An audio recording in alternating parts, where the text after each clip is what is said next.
You're listening to Learning Leader Spotlight, interviews with corporate L&D leaders. On each episode, we sit down with key industry experts to discover more about what's happening in the world of learning and development, from current trends and insights to the most valuable lessons learned along the way. Join us for a fresh perspective on all things training and the best direction forward. Here's your host, Leanne Langford. Hi, welcome to Learning Leader Spotlight. This is the podcast where we interview the learning leaders of today to help the learning leaders of tomorrow. I'm your host, Leanne Langford. I'm the president of Training Pros. Training Pros is a certified woman-owned L&D contract staffing company where we like to say, when you have more projects than people, let us find you the consultant to start your project with confidence. Please join me in welcoming today's guest. I have with me today Dr. Laura Dermody. She's the Director of Platform and Solutions at Boston Consulting Group. Welcome. Can I call you Laura or Dr. Dermody? Laura is fine. Thanks so much for having me. Really excited to be here today. Oh, we're happy to have you. I'm excited about this conversation. I've had some good conversations with you so far, so this one should be fun. Absolutely. Thank you. So let's start off by just having you share with our audience a quick overview of who you are and what you do. As you mentioned, Laura Dermody, but I have always had a career in education, training and development, upskilling, all of the various terminology there. But I started out as a K-12 educator. So I taught in the classroom for a couple of years with Teach for America and completed my master's in teaching during that experience. And when I was done with that commitment, I knew that I still wanted to be in education. Don't think I was the best middle school teacher, but really loved curriculum development, lesson planning, all of those different pieces. And so I was trying to think of kind of what my next move was. So I transitioned into higher education. I really felt pretty strongly that I wanted to think about how to support students once they had been kind of arrived at college, were navigating that experience. And so I worked for about a decade in higher education, both in the academic affairs side of the house and student affairs. Worked for Ohio State University and the College of Education, College of Nursing. So like very different curriculum, very different experiences. And then I'm currently based in Nashville, to Vanderbilt University and worked in more of a strategy role, but in assessment, strategic planning, chief of staff role for the dean of students. So really enjoyed being student facing to a certain extent. My office was in the student center, which was a pretty fun place to be. And during that time, I did my Ph.D. in human development. So I've been in higher ed for about a decade and was trying to think of like what I wanted to do next. I had been at pretty well-resourced institutions between large R1s, a pretty specific type of student body. And so I wanted to just get more experience with different institutional types, different challenges, and that's what led me into the ed tech space. So I joined Pearson Online Learning Services and worked at a variety of like online learning providers to really design and develop high impact educational curriculum in the distance modality. So worked for Pearson, 2U, Anthology / Blackboard, et cetera, helping universities and corporate partners scale their online learning experiences, typically for adult learners. Some degree space work, so undergraduate, graduate degrees, but also in this alternative credential world, which is a little bit more like the Wild West. If I get a BS in engineering, most people know what goes into a BS in engineering. It's pretty regulated, there's an accreditor there.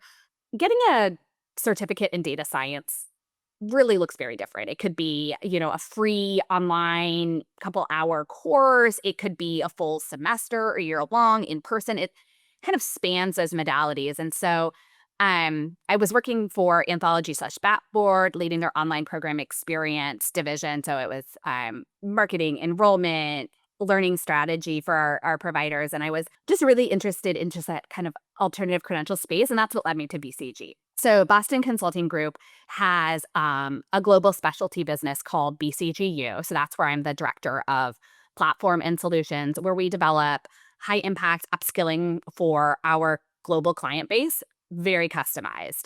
So it might be, we've worked with automotive companies to help upskill their frontline sales force, or public entities to develop curriculum and training for home health care workers who are providing patient care. So it really runs the gamut in terms of what our upskilling looks like, but we are trying to understand, like, what is the business need or the business impact? What is the change that you're trying to drive? And then my team is technology, product, et cetera, to help equip our learning design team and how they're going to design, develop, and deliver that curriculum. But it truly, runs the gamut. We even do citizen reskilling with certain government entities as well. So it looks really different, but I really love it. I've been here about a year and a half. And so it's kind of like the best adult learning and learning science that I had experience in, like, K-12 and higher education, but also just a really fast-paced, interesting, like, market-driven, like, no case is the same, no problem is the same. Even if we do a lot of upskilling in AI, which we do, it looks different from every client. So there's, like, always ways to sort of innovate and think about, based on the client, like, how we're gonna solve for that problem.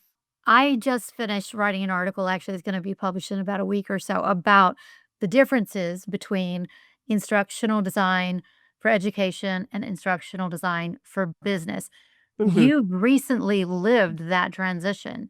mhm. What are some of the big things that you've seen in your experiences now, between the difference between the 2? Because so many school teachers and college professors look to go into corporate learning. Yeah, that's a great question. And it of course always depends, but I do think we use a framework, foundational, applied, embedded. I mean, it's sort of a similar take on Bloom's taxonomy or something like that. But that in our upskilling, we always want to have an opportunity for the learner to both apply what they're learning and think about how we can embed it in their work. So we always try to customize, like, if we're doing AI upskilling, for example, we have, like, this is, we're selling a custom product, so we have the ability to do this, but we try to understand, okay, what tools does this company use? What are some of the use cases that they need to solve, so that when we're developing the curriculum, we bring in those examples, those use cases, the learning in action or the applied learning is directly related to the types of projects that they're doing. If it's a marketing company and I'm sorry, if like we're working with marketers, if what some of what they have to do is design a marketing plan, then, like, we're going to use that format. We're going to actually make the capstone or whatever directly applicable to what they would typically do in their day-to-day operation. So if we're trying to help them leverage AI tools to do that, it's not like an abstract theoretical application of the tools. It's directly tied to, like, what they're using. Another thing we did recently that I thought was kind of illuminating for our team is, like, so we've got 12 learning designers globally, and we call them client program managers, but they're kind of like operations coordinators or account managers for our clients. Over the summer, we developed our own internal upskilling on Gen AI in practice. Like, how do we, as learning professionals, learn about how to use AI, responsibly, ethically, like, where can it excel? Where do we need to be cautious, et cetera? So we did this, like, 6-week blended learning experience. And these are people who design corporate training, so to speak, for a living. And, we had a lot of reflections on, like, wait a second, we maybe packed way too much into this. Like, we all have our full-time jobs. Like, this is what this is the learner experience, though, right? Like, we're trying to get people to complete or to participate in our program.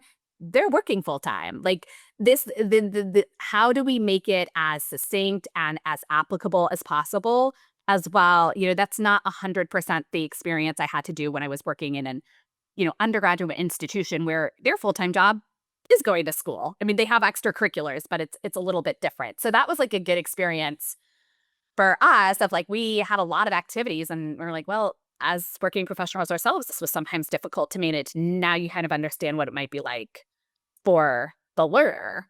Um, so I don't think there's, like, a one size fits all answer, but those are some of the things that we try to do. That's absolutely one of the points I made in the article I wrote was, when you're teaching students, it's their job to learn. When Mhm. you're teaching corporate employees, they're trying to squeeze the learning in between their job. Yeah. Absolutely. And that's hard. And I think like we aspire to have, a learning experience that isn't so one size fits all lockstep, static linear, right? Like that's not really how we learn. And, if you think of like kind of like the Duolingo of learning, like that's kind of our aspirational vision too, that we're serving learners with the content they need at the right place in time. Like one of my colleagues has this really good analogy, I thought, where it's, like if, context is king. Like if you think of an art, a YouTube video about repairing a leaky faucet, like you don't care. It's not necessarily something you're ever going to consume. However, when your faucet is leaking and flooding your kitchen, all of a sudden, that same exact content is way more important than it was, 15 minutes ago. So we also are trying to push ourselves to like, how are we surfacing or serving to learners the content they need when they need it? Because that context does matter. Absolutely does. That was all really good, and I could talk to you about this the rest of the half hour. I really could. I wanna know, what are the most impactful changes you've seen in learning and development recently? Obviously, I don't AI is, I can't someone asked me when I started this job, like, "Did you ever think you were gonna talk about AI this much?" And said, "Well, no, but I don't know if any of us did," right? Like, I don't know if anyone 3 or 4 years ago anticipated how prevalent this was gonna be in the conversation. So I don't necessarily think AI, right, is necessarily, like, the most fundamental change, but I think what is important is like the pace of change right now in the learning and design space and just the world is so exponential. It's very overwhelming, even when my job is to have a pretty good pulse on the tools, like content creation tools, what's going on in the market. And so I still think the frameworks and the kind of learning science has not necessarily changed. The same principles that we know about, backwards design and Kirkpatrick's model for, evaluating impact and things like that. Like, I still think those are very, very relevant. And we have to, and it's hard, I think, remind ourselves that I still think these, like the fundamentals of how people learn and like what does good learning science look like are similar. And so, like, maybe the modalities, the ability to create content that can look pretty good has changed, and but underneath it all, I still think the the frameworks are still relevant. And another colleague was saying too, like, I don't think the complex, like, you maybe you can automate some tasks that used to be like more monotonous or things that like train, but the complexity still is there. It's just maybe shifted, right? And so I think that's one of the things is like we now have to operate and think about things in a different way, maybe that like the complexities there just looks different. So okay, now I can use all these tools. Okay, well, what does my day-to-day look like? What is replicable? What can an AI model support in? Where do I need to be present in reviewing it? How does that change like my end product? It's so something we're still grappling with, but like the pace of change is, I think, very overwhelming, and trying to understand how like what is constant throughout of that. And I still think strong learning designers and a strong understanding of learning science are still really, really important to harnessing some of these technologies well. I couldn't agree more. I'm finding in my dealings with consultants and clients is that the base knowledge of instructional design and performance consulting is more important now because you have all these tools that are going to run off and do the end of the process. So the beginning of the process is so much more important. Yeah. And I mean, there was an article, I think in the spring from MIT that said something about, of all the billions of dollars that have been invested in AI, Gen AI in the last year, companies were only 95% of companies or something like that were not seeing a return. And that doesn't necessarily, I'm like, okay, so we still have work because it's the people too. Like, it's not just like, you can give people a lot of technology, but if you're not looking at the workforce and upskilling them, we see a lot of companies that maybe invest millions in tools, but without the fundamental training and like upskilling there too, and focusing on how people are going to experience this and what, you know, it's not going to necessarily unlock what companies are hoping for. So, we see that as, again, just reinforcing the value of learning and training and the human element there too.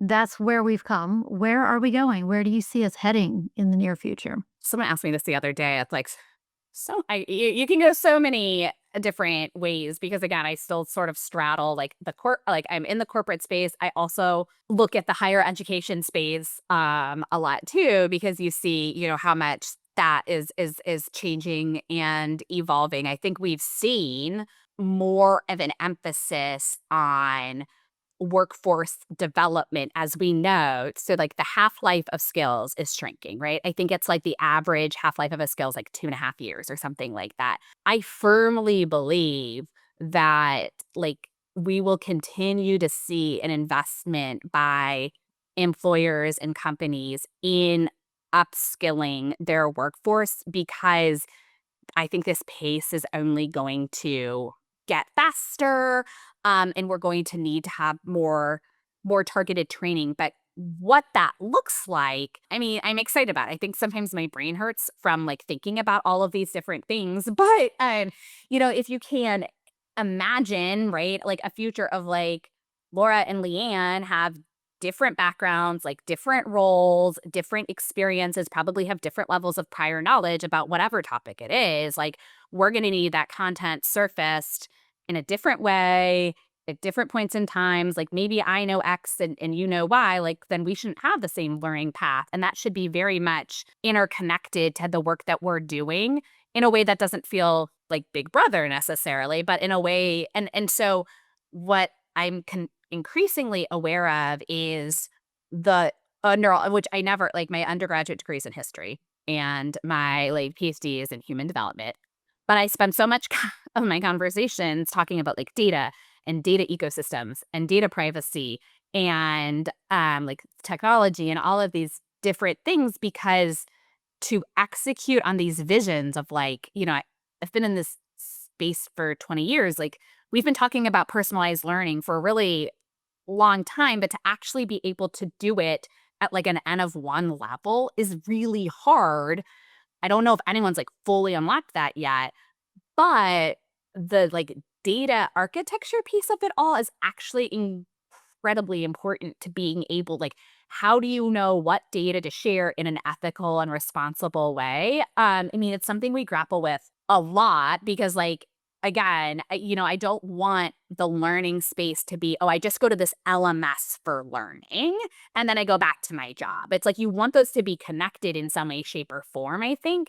And that's a lot harder. But I think like we're going to figure this out. And that's kind of like where we're going to, at least in like the corporate skills space. I've seen some really cool companies that are doing things like from like a skills attainment, like a skills verification. I've seen some really neat things in the ambient assessment space, in terms of just being able to assess across multiple modalities, like how well someone is able to do a skill from a pre and post example. So like the technology exists to do this. How we do it, and in a way that, still has like a human-centered approach is, I think, what we're going to, be working through in the near future. So that is all really interesting, and I definitely would love to learn more about that. But yeah, the learning in the flow of work, I think that are the vendors creating the ability to do that, they're getting closer and closer all the time to making it Mm. almost seamless, that when I'm ordering something online right now, it pops up, "Do you need help ordering?" Like, Mhm. "Well, no, I don't, but thank you," you know? And I feel like learning is going there as well. Mhm. Yeah, absolutely. We're Won seeing that too. Well, let's shift gears now and Sure. let's talk about your history. Who Mhm. has been your most influential professional mentor? Yeah, great. a question. I mean, there's probably a couple. I think when I was at Vanderbilt University, I reported into the dean of students, Mark Bandis, and he just was. I mean, he's retired, but was really a wonderful kind of leader and role model. In terms of, I mean, the dean of students job is hard. And so like I'm not totally in that world anymore, but it's a really tough job. I think you're kind of frontline for student issues. I mean, one of the things, like, this is a little morbid, but if there was ever a student death, like, he was the person who had to notify the parents. And I just cannot think of just like a more difficult job. I just think that, but he was I just like, some of the things, like, one, I started that role, like, straight out of my PhD program as kind of like a research associate, and, like, over my 5 or 6 years working with him, I, like, grew into a chief of staff role. He allowed me to have kind of, like, professional responsibility and has a leadership style that I've always emulated. Like, he trusted people to do their best work. He provided feedback to, improve or enhance. He provided in the moment feedback, but also provided a lot of opportunities for me. Like, was relatively young and in this space at the time to, like, be able to be on a larger stage, like, share, meeting with a lot of faculty and deans and vice provosts as well. So just like from a leadership perspective, he was probably someone, who like, I just really respected, and he really allowed me to grow as a professional, in ways that, like, I had never anticipated. And then in a learning, like, just kind of more in my current space, like, I had a boss and a colleague, Ruth Stain, who was at 2U, and now works at Harvard, at one of their, like, online programs. And she just understood learning science in a way that was just always so inspired, and still does. I mean, she's just doing great work. Just really impactful, and had a way of just being able to talk to faculty. That was a large part of our job, was like understanding what faculty were trying to do. How could we help support that in the online modality? How could we help them? And ultimately, it's their academic program, but thinking about what we knew as learning scientists and in adult learning theory. And she was just, it's hard to talk to faculty who sometimes, like, their course is their baby to a certain extent, right? Like, they have always, been really invested in developing their course and their content. So she was just, I think, expert at hearing, like, what the faculty was important to them about the course, where they were trying to solve, and just was, like, so great at molding.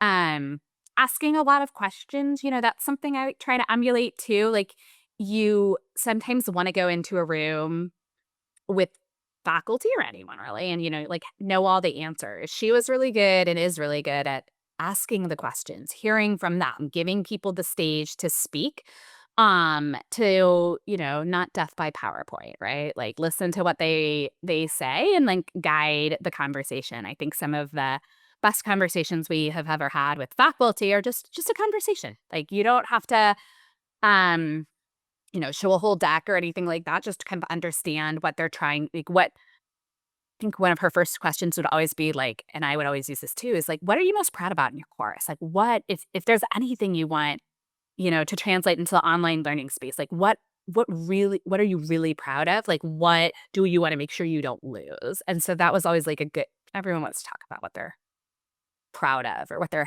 that always, like, was a good way to open a conversation. And sometimes, like, they're not doing this because they want to, they're doing this because the leader told them, that this is something that they were gonna do. So she's very good at, so those are probably 2 people that, like, have been pretty influential in my leadership trajectory. That's fantastic. It's important to have mentors. It really is. It's the only way Mhm. we're going to. I don't know about you, but I would never have gotten to where I did in L&D without mentors helping me along and pushing me forward and encouraging me. So let's shift again. And what do you think is the most important skill right now? Oh. I mean, gosh, I hate to be, like, like, redundant in this, like, one, I think there's like two pieces of the same side of the coin. One, like just understanding AI and just like what it can do and what it cannot do. I just like unfortunately or fortunately, like that is like we need people like there is not a single role I am hiring for or looking at that I don't want to at least have someone who understands this and knows like this is what AI can do really well. This is what it can't. Like I've experimented. The best way like that I have learned, I can sit through a million webinars or whatever on these different topics, but like experimenting in some of these different tools is like the best way to learn. And then and we have like a team member who is a junior product analyst on our team. And she just, I like sit side by side with her and like, please tell me, okay, you did this. How did you do it? Specifically, like what, and just, and then I learn what works and what doesn't. And like, I would, there's some things I'm like, oh, wow, I would never, ever do this in front of a client because this is like, this is a whole, like this, but now I know like the limitations of some of these tools. So like the AI piece, I mean, obviously, and is important and like being, but then the flip side of that is, I mean, honestly, the critical thinking and this, the strategic skills, like the liberal arts degree. I think I am a testament to like I have an undergraduate degree in, like I said, history and arts and sciences, and I think that that matters. And I think being able to, be able to like the world is going to continue to change. I'm sure people said the same thing about the internet, right? Like we have seen this movie before, right? And there will be something new that I cannot anticipate in 10 years. Like I didn't anticipate, even in 6 months, like the level of conversation. I mean, we had an ask to figure out this quarter how to create some agentic workflows that would help us automate our back end. And I thought there is no way we're going to be able to do that this quarter. Like how? And I mean, the tools have evolved, right? So like this piece of change will continue, but I also think that's why like liberal arts or the critical thinking skills and like the ability to make meaning of this is still a human centered skill that matters at its base. Like an LLM is a model. It has fallacies. It is just predicting based on data. It is not a soothsayer, like, right? And so like you need people who understand that to make meaning of all of this information and data and stuff in like a very complicated world. So two pieces, I think. That's great skills. I think that everybody needs to have them right now. Honestly, I see AI literacy is on almost every job description that I see now. So, what is your favorite source for industry news and information? I'm on a bunch of different newsletters, but there's one, oh gosh, it's like TLDR, like AI news and, so it's not just for learning design, but that's one that I try to read every single day. It's like Nate's Substack for AI updates or and I know I kind of over index on some of the AI news, but it bleeds very much into the L&D space. Those are two that I try to look at. I'm like pretty active, not active. I consume a fair amount on LinkedIn too. So I do try to follow all of, again, this is more of my space, like the consulting firms. They all have their own kind of educational or like upskilling space and a lot of different ed tech startups too. And to see like what, like I'll be at ASU GSV coming up. Like that is another one as well, where I get a lot of news of just like what is going on in this space. So those are like some of the ones that I kind of follow. But I do also just try to like figure things out myself too, like not totally myself, but like you can read a lot, but until you play in some of these tools, and most of them have free versions or something like that you can kind of play around in or like at least get this space. I was trying, like a colleague of mine was playing with Codex, which is like OpenAI's like no code agent builder or whatever. And he was saying to just play with it and understand how it works. He would just ask friends who have businesses, small businesses or things like that, a problem that they're trying to solve. And then he would try to build something like some automation that could help solve for it. So I've tried to use that model too. It's like I am on a lot of mom groups. I have like a lot of mom friends who have like side projects or side businesses. I'm like, what's something that you're doing that was really manual? I will like I want to try to build. I can't confirm the quality. But if you would allow me to like have a business problem that you're trying to solve for, then like let's see if we can create a solution for that. And then I feel better that it's like helping a small business or something, something like that. So again, it's like a total 180 of your question. But I mean, sometimes the best way to learn some of these things is like to actually try to figure it out as well, which is sometimes frustrating. Like, You couldn't be more right, and honestly, you just have to dive in. So, what is one book that everyone wanting to be an L&D leader should read? I mean, I read a lot of leadership books and I read a lot. Like, I guess I'll be completely transparent. I have two kids under the age of 5, and I know I am an L&D like leader, and I used to be so much better at reading, and now I'm a terrible reader. So I listen to a lot of like podcasts and things like that as well. But that is like my New Year's resolution every year, and I'm used to be much I better. used to have kids that were 3 and 5. I totally get you. And you just all the adult reading goes out the window because 'cause you're reading bedtime stories and you're hearing about Yeah, I read a lot of books, aimed at the 5-year-old crowd, so I think there's a lot of lessons to be learned in the Smart Cookie series and The Big Cheese. Let's learn a lot of valuable, lessons, and here's my AI pitch is my daughter wants me to make up mind stories a lot, and then I don't get very creative, so I started having ChatGPT come up with stories that, like, met her criteria. They're not great. Like, there's where AI is not perfect, right? Like, I love that though. they're I think very that's great. redundant.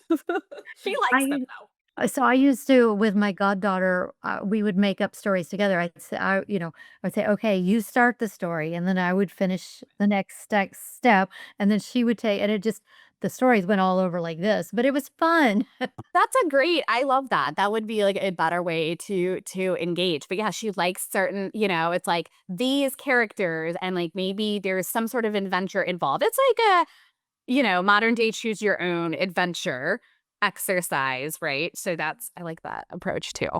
That's great. Well, Laura, you have been a wonderful guest today. Thank you so much for joining us. We really appreciate you sharing with us. As our thank you to you, Mhm. our charity at Training Pros is that we plant trees in the world. So we're going to plant 5 trees in your name. And right now we're planting to help with the wetlands erosion. So we'll be planting 5 trees in your name for that. We really appreciate your time. And that's it for this week's episode of Learning Leader Spotlight. We hope you join us again next week to hear from another learning leader in another industry. Thank you so much for having me. Really appreciate it. Thanks for joining us for the latest episode of Learning Leader Spotlight, interviews with corporate L&D leaders. You'll find links in the show notes to any resources mentioned on today's show. If you're enjoying our podcast, please subscribe so you never miss an episode and leave us a 5-star review.